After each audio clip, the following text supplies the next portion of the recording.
everyone called her Pretty Miss Kate. It was a strange name, and she got it in a strange way.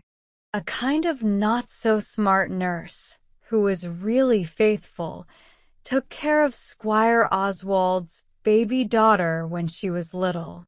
She was the one who first called the girl Pretty Miss Kate.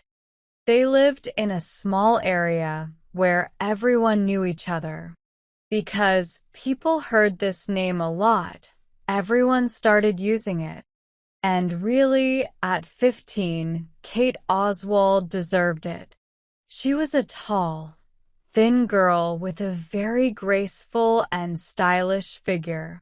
She had blue eyes, not the light blue of a French doll, but deep and shiny, like the soft color of the sky in the summer. She had hair like a princess from the north. It wasn't yellow at all, but it was fine and light enough to be noticed easily. Her skin was beautiful too, matching her hair perfectly. When her cheeks had color, it wasn't bright red, but just a very light pink. Only her lips were a rich, vivid red. A prettier girl, truly, is rarely seen on this planet. The few girls like her who have lived and grown up have usually caused a lot of excitement, playing with people's hearts like toys, and sometimes breaking them. But Pretty Miss Kate wasn't old enough for that yet, and her biggest fan was little Sally Green. There was a special friendship between these two, if you can even call it that. One side was all about loving and admiring blindly, while the other side was about feeling sorry and being kind. Squire Oswald owned the small house where Widow Green lived. Whenever there was a lot of work to do at the big house up the hill, they would send the family's dirty laundry down to Mrs. Green at the bottom of the hill. The widow would work for many hours, carefully folding the delicate clothes and smoothing out the soft fabrics, which Pretty Miss Kate used to wear like a flower blooming from its bud. During these times, Sally would often bring the clean laundry home, and she usually found a way to take it up to Miss Kate's room herself. No one paid much attention to little Sally Green, especially not thinking she had any romantic, heroic, or poetic qualities. But she did have them all. If you talked about her heart and mind, Sally had something special that made her just as good as the best. She was a simple, dark-haired girl with a solid, square-shaped body. She had big black eyes that nobody noticed, but they could have been enough to make her a popular beauty. She had a lot of black hair that she didn't know what to do with, and her skin was a bit pale but smooth. No one really thought much about how she looked, except maybe Pretty Miss Kate. One day, when Sally brought back the clean laundry, Kate was reading a story out loud to a friend. Sally seemed like she wanted to stay longer. Kate, who was only 14 at the time, noticed Sally's interest and admiration.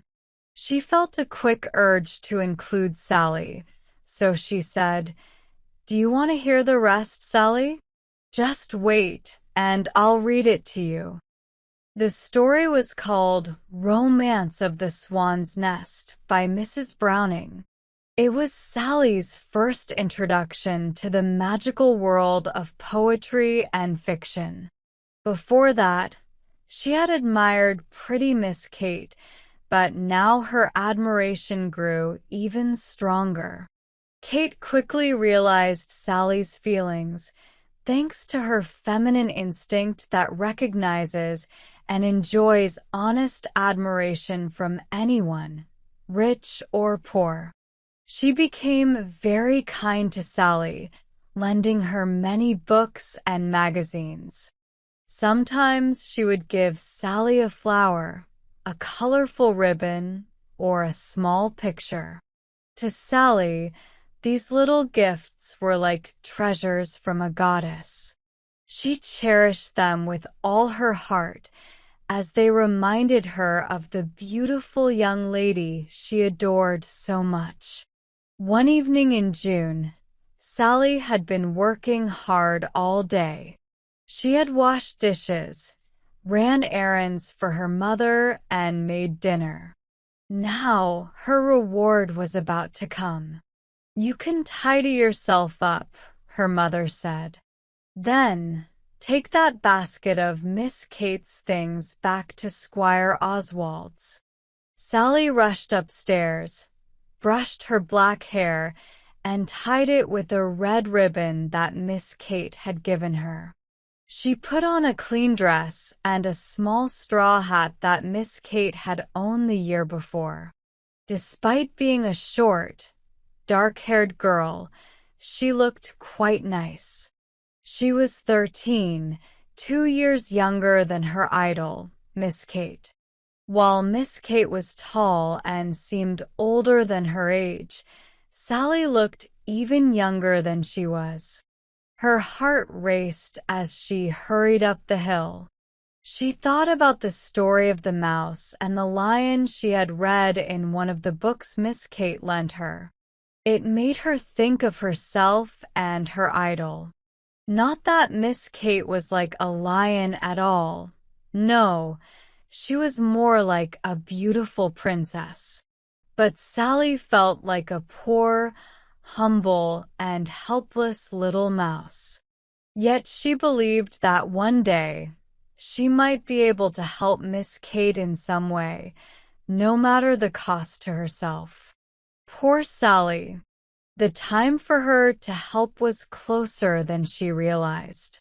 When she reached Miss Kate's room, it was as pretty as ever, decorated in shades of blue, white, and silver, fitting for such a fair-haired beauty. The bed and wardrobe were made of polished chestnut with delicate carvings. The carpet was light gray with blue roses that seemed impossible. The blue curtains were tied back with silver cords, and there were silver-framed pictures on the walls. On the mantel, there was a clock and vases adorned with silver ornaments.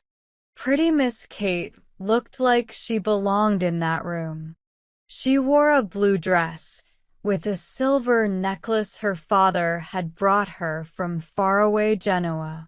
She had silver earrings and a silver clasp on her waist. She greeted Sally warmly, though she might have been a bit aware of the difference in their status. Miss Oswald and Sally Green, but to Sally, everything about Miss Kate seemed perfect. "Sit down and stay a while, Sally," she said. "I have something to tell you. Do you remember the first time you heard me read that story, and your eyes got so wide with listening, and I made you stay to hear it all?" "Yes, indeed," Sally said eagerly. "I never forgot anything I ever heard you read. The first time was The Romance of the Swan's Nest." "Yes, you're right, and I was surprised to see how much you liked it. It made me interested in you, because, you know, I am interested in you, don't you, Sally?" Sally blushed with pleasure, but she didn't know what to say, so she wisely stayed quiet. Miss Kate continued, "Well, I'm going to read that same story next Wednesday night at the Academy's evening event. The hall can't fit everyone, so they're giving out tickets. Each of us girls has some to give away, and I have one for you. I thought you'd like to come and see me there, wearing my white gown, and hear me read the story again. You might not think such a small thing could make someone so happy, but Sally's face changed from red to white, and then back to red again.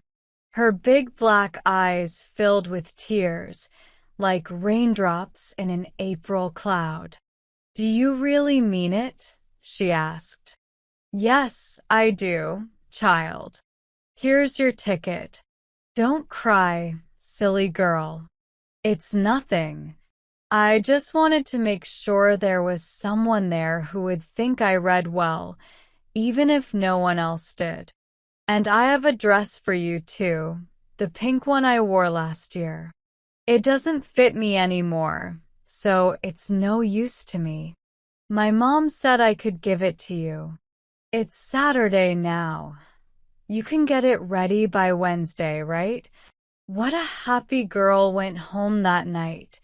The sky was turning pink as the sun set in June. Sally ran into the Widow Green's humble little house, full of joy and excitement. The neighbors didn't think much of Widow Green. They only saw her as a woman who washed clothes well. But Sally saw more. She saw a mother who always tried to make her happy, who shared her joys, or at least understood them. She was never mean or jealous, just like a mother should be. She was just as happy about Sally's joy as Sally was herself, and she was proud of the attention from pretty Miss Kate. Together, they worked on altering the pink dress. When Wednesday night came, the widow felt sure her daughter was just as valuable and worthy of pride as any other girl at the academy. "You should go early," her mother said, "to get a good seat. Don't be afraid to sit up front. You have every right to be there just like anyone else." As Sally was leaving, her mother called her back. "Here, dear," she said, "take this shawl. It might get cold when you're out." The shawl was a big Rob Roy plaid, not exactly suitable for a June night, but they didn't have any summer shawls. Sally wanted to please her mother, even with such a small thing. How differently things might have turned out if she hadn't taken it. Sally was the first one to arrive at the academy. Should she sit up front, close to pretty Miss Kate? Normally, she would have hidden in a corner, as she was very shy. But something inside her urged her on. This something told her she wouldn't take up much space, and no one loved Miss Kate more than she did. So, she sat in the front row, close to the stage where the performers would appear, a real stage with bright lights. People started to come in, and soon the lights were turned on, and the event began. There were dialogues, music, and finally, the Master of Ceremonies announced Miss Kate Oswald would read The Romance of the Swan's Nest. Others might have been interested in what happened earlier, but for Sally Green, the whole evening was just a build-up to this one special moment she had been waiting for. Pretty Miss Kate walked forward gracefully, like a queen, tall and slim, with her hair braided like a crown and a small rose tucked in. She wore a light, white muslin dress, as airy as a cloud in summer, with a sash that seemed to match the blue sky. A bunch of flowers adorned her chest, and she wore no other jewelry.